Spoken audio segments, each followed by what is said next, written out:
Hey there, welcome to the channel. So today, I think I might have a secret on how to keep gluten-free chocolate chip cookies from drying out. We're just gonna make 4 of them. Today on the channel, we're making small batch, gluten-free chocolate chip cookies. That's right, we're only making 4.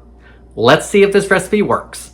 I'm Jamie with SavorySaver. I share gluten-free recipes, tips, tricks, and resources to make your gluten-free lifestyle easier. So please consider hitting subscribe and let's get started. Today's recipe comes from King Arthur Baking and it uses their gluten-free measure for measure flour. So we're gonna use that. The recipe also says you can use it with plain flour with gluten. So hopefully the swap out works easily.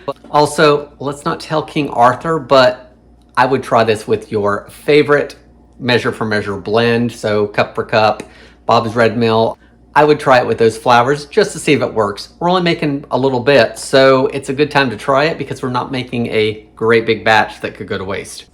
Small batch, small pan. I'm just gonna use my toaster oven pan. I think that's gonna be good for this recipe, and I'm gonna go a little unconventional for me because it says to lightly grease or line with parchment paper. I'm not wasting parchment paper for 4 cookies. I'm also not gonna dig the shortening out of the cabinet. I'm just gonna use cooking spray, which I don't usually do on this channel when I'm baking stuff like this, but we're gonna do it today. All right, cooking spray is on the pan. My oven is preheating to 350 degrees, so it'll be ready when I am. I'm also baking mostly by weight today just because it was easier to put it all in bowls as opposed to measuring it out. So the recipe says a medium bowl. I've got a small bowl here because we're gonna push the limits today. I have got 3 tablespoons or 43 grams of unsalted butter in the bowl. Guys, I'm also using salted butter today because it was already soft. So I'm just gonna cut back a little bit on my salt in the recipe. Should not affect our bake at all. Along with that softened butter, I'm gonna use 1/4 cup of brown sugar that's been packed, or 54 grams. The recipe says to beat vigorously for about a minute. I'm not digging out the mixer and it doesn't say I need one, so I'm not gonna do that. I'm gonna use a silicone spatula. I think it's gonna do just as well for us in creaming the mixture.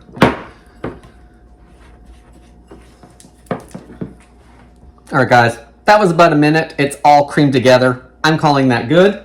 Next, I'm gonna beat in 1 egg yolk only, save the white for something else. That's where all that fat and flavor is anyway, so I'm sure that's why we're using that. I'm also adding a 1/4 teaspoon of vanilla extract. Now I'm gonna beat this until it's thoroughly combined. That looks good to me. Now we're gonna add our salt and our baking soda. So for my salt, I'm gonna add about 1/8 of a teaspoon because the original recipe called for a 1/4 teaspoon and I don't know how much is in the butter. I'm just gonna do 1/8 of a teaspoon. And the recipe also calls for a pinch of baking soda. Pinch is actually 1/16 of a teaspoon measurement wise. So I'm just gonna grab a pinch. We'll call that good. I'm gonna stir this in to incorporate it. Now for the gluten-free flour, I'm gonna add 1/2 cup, which is 60 grams of the flour. Now I'm gonna mix it in until it's almost combined. All right, there's very little flour showing, just a couple streaks. So now I'm gonna add my chocolate chips. This is one of the ingredients that I did not weigh out. It called for 1/3 cup, that's what I have. The recipe says you could also at this point add up to a 1/4 cup of chopped pecans or walnuts if you choose to do that, if you like nuts in your cookies. We're gonna give everything one quick mix just to get everything incorporated. All right, nice thick cookie batter. All incorporated, no white streaks. Let's get it panned out. So it calls for 2 heaping tablespoons per cookie. I don't have a 2 tablespoon scoop, so I'm gonna use my 1 tablespoon and I'm just gonna do 2 scoops and then I'll shape.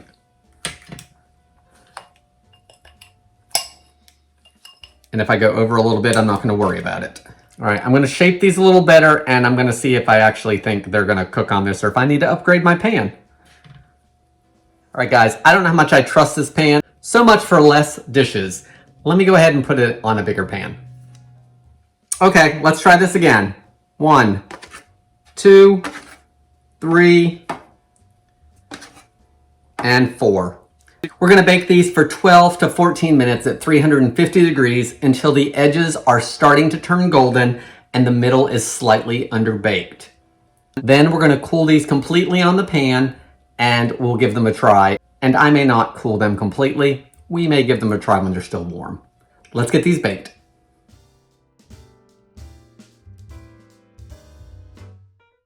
All right, so here are the 4 cookies baked. They are nice and golden around the edges. They do look a little underbaked in the center, and I baked them for 14 minutes. They are sticking to the pan, so I'm going to take a small spatula, since this is a small batch, and just loosen them up.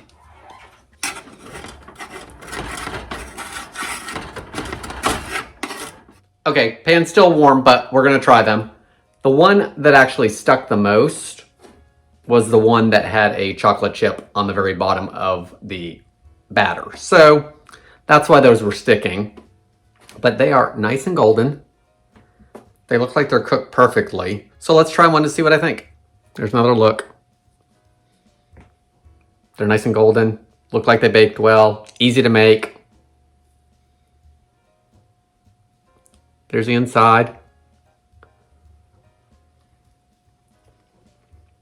A little crisp on the bottom. Chocolate is still melty. I think this is a good recipe. Easy to make, easy ingredients. We didn't even use everything that we would use in chocolate chip cookies because it was just brown sugar, no granulated white sugar in it anywhere. I would definitely try this recipe, swapping out King Arthur measure for measure for your favorite gluten-free flour blend with the xanthan gum in it, just to see if it works. Bob's Red Mill, cup for cup, whatever you like using for that kind of stuff, I would try it. I don't know if I would try it with a single flour, such as just rice flour or just oat flour or something like that. But if you're feeling froggy, you may want to try it. And if you do try that, definitely leave that in the comments below if it worked or not. What do you think? Is it worth making just 4 cookies, or do you want to make a whole batch? Tara's got 3 cookies to eat, which will satisfy her wanting a cookie, but I don't have to worry about another 12 drying out or getting crumbly or not being eaten. Guys, let me know what you think. Ingredient list will be in the description as always, along with a link to the full recipe. And I'll also leave a link for the King Arthur gluten-free flour down below in case you can't find it near you. I want to thank you so much for watching, and I hope to see you in the next video.